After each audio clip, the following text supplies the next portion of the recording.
I'm gonna give my take on the Chapter 2 leaks of the Boruto 2 Blue Vortex. So spoiler alerts, obviously, before I begin. So as far as this chapter, this is clearly a sort of catalyst chapter for the battles that will ensue, which consist of primarily the Ten-Tail clones versus Konoha and Boruto versus Code. Right, this is certainly what this chapter did here.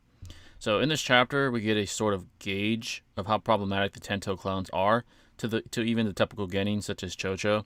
Chocho states, at least in the OP Scans website with the fan translation, that the Ten-Tail clones are not an issue at all. Only the numbers that they possess is the issue, but as far as an individual clone, she states that they are no problem even to her, and she's a genin.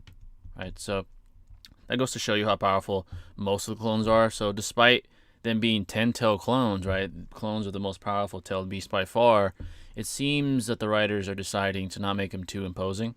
At least the base version of the 10-tail clones. And I'll explain further. So a very, very bizarre event that takes place, getting to what I was just talking about, is there are these derivatives of the Tento clones that possess renegons, and they are substantially more powerful. And this is what happens with a Renegon-infused Tento clone. It was able to blitz even Kawaki. Right? Kawaki was blitzed by a Tento's clone, and it also forced him to use his karma. Right? So he disposed of it with his karma, indicating that these Tento clone derivatives that possess the Renegon are substantially more powerful. Chocho also says, in the fan translation at least, that they are superior to the typical base Tento clone that has no dojutsu infused in its body, right? So that's insane. To be able to press Kawaki is quite impressive. As we know, it's just 3 years later, post-time skip. Kawaki is able to use his abilities more. I'm sure his base form itself has gotten substantially stronger as well. So for a Tento's clone derivative to push him to that extent is quite impressive. So that just goes to show you that there are probably going to be variations of the Tento clones. At least a Renegon-infused Tento clones and the base Tento clones. Those are the ones we have seen so far. So, yeah, it's very, very telling. Let me see what you guys said, though. I meant to say NGL.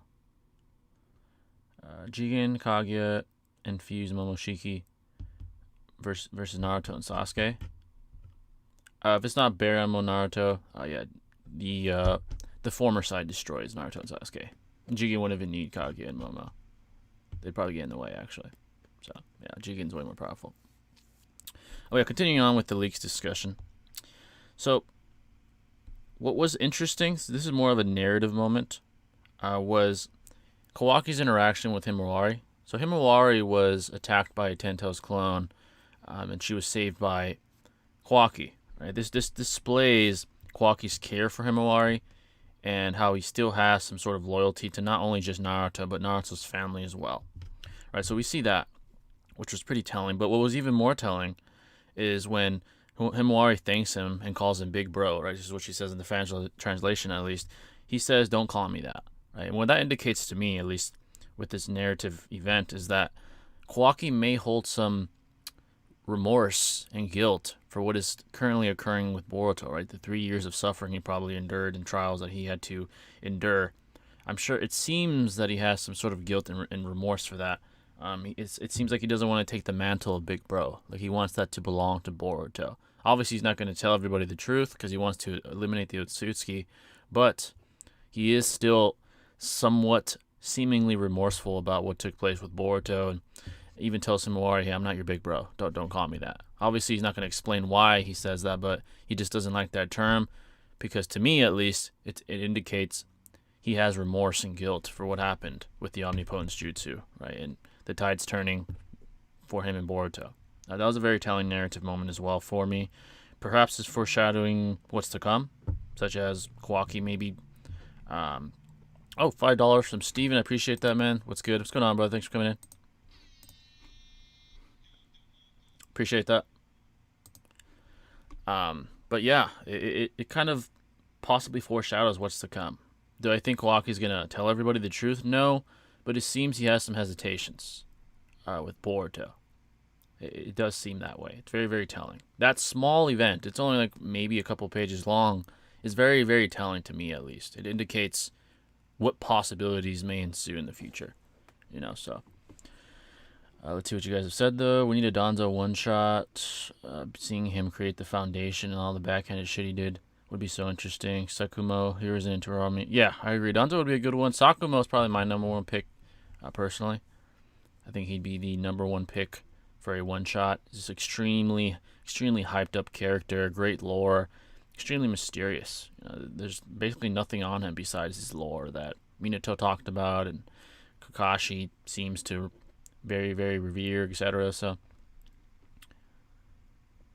yeah, that would be a very, very good one shot. Any one of those characters would be great, though. So continuing on with the leaks discussion now. By the way, folks, feel free to ask questions about that, about anything. It's a open floor here, so feel free to ask anything.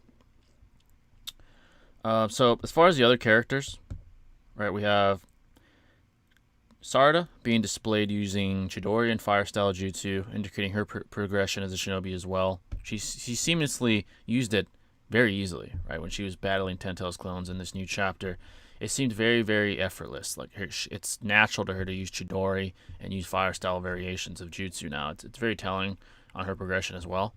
So she's certainly evolved as a shinobi, clearly. And now, the most hyped up part of this chapter, which many have spoken about, and I see why.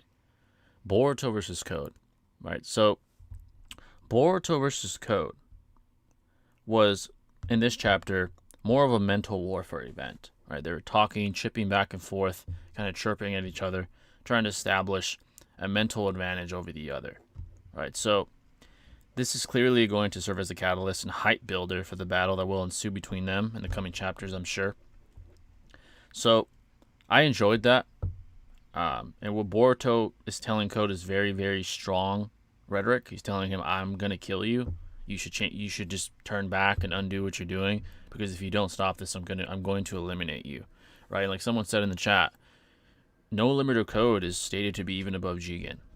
Right? So that possibly foreshadows how powerful Boruto now is. If he's convinced that he can defeat this individual, right, and that he's not lying about being able to defeat a Jigen level threat and beyond, then he is substantially more powerful than Timeskip. Substantially. So that's going to be very telling. Right? And at the very end of the chapter, we get him about to use what appears to be a derivative of the Rasengan. I forgot what he called it. It's like Rasengan Uzumoki or something like that. It's like a variation of his father's jutsu. And everyone's hyped about it. Everyone's speculating what it's going to be. It's very, very exciting times. So, simply put, this chapter was very good, and clearly Boruto is quickly becoming one of the most popular and revered new gen manga in the anime fandom in its entirety. So, very happy with the direction of the narrative. So, if Sasuke gave Code the scar mid-time, skip Sasuke scaling crazy. Oh, yeah. That'd be insane. I'm making a book about my Otsutsuki. That's pretty cool, man. But yeah, folks, any questions you may have at all?